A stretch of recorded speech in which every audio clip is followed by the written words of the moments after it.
tere tagasi maale, kui nii võib öelda. Tervist. Alfonso oli teie nimi, nagu ma mäletan. Alfonso. Alfonso. Olen Tallinn TV-st. Viimased kaadrid. Kiirelt teeme ära, ma usun, et sellega tuleb meie uus edu. Praegu natuke nigel aegaga. Tead see levida? Ei no kui sa küsid, ma räägin sulle. Jumal küll, paneme selle kaamera kinni. Arvasin, et teete kiiresti. Okei. Lihtsalt see levida tüübid ajavad nii närvi. Mis nendega juhtus? Nad võtsid meid maha. No see ei näita meid enam. Võtsin maha kust? Ei no jaa, levida on siis, te olete ikka liiga kaua kosmoses olnud. Õige. Tea midagi.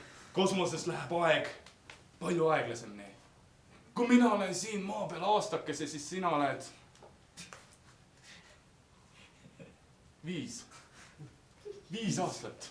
Just 5 aastat. Tallinn TV pandi kinni. Millest ma veel olen ilma? Kui sa vaid teaksid, vahepeal oli laulupidu. Ilgelt äge oli. Publik möllas. Isegi me pidime peatama Lasnamäe. Lasnamägi enam ei laiene. Uus reegel Eestis. Lasnamägi on peatatud. Need madakratid seal, kes ronivad kesklinna. Lauljad ei saa laulda enam. Ja Tallinn TV-l on väga raske filmida niimoodi. Mul on väga raske teie uudistest aru saada. Need ei lähe tähtsusjärjekorras üle. Lõpeta ära. Siin kosmoses on teised tähtsusjärjekorrad kindlasti. Aga maa peal toimivad reeglid, mis on väga tähtsad. Olgu, ma võin teile rääkida meie ekspeditsioonist. Omavahel või? Võin omavahel öelda, et ekspeditsioon ei olnud edukas. No siis ma kaamerat tööle ei pane. Mis sa kaamerale räägid? Et ekspeditsioon ei olnud edukas. Sa tahadki otse neile öelda niimoodi?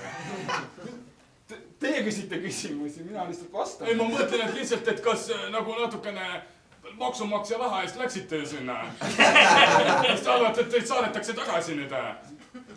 Peaksin valetama. Pole midagi kokku, jah, ma panen kaamera. Jaa, tervist, olete siis Alfonso ja tulete, jah, juunior siis rändur, ajarändur kui ka siis kosmonaut ja tahate olla ka astronaut, aga selleks on vaja teisi dokumente ja õppida natukene. Kust on teie küsimus?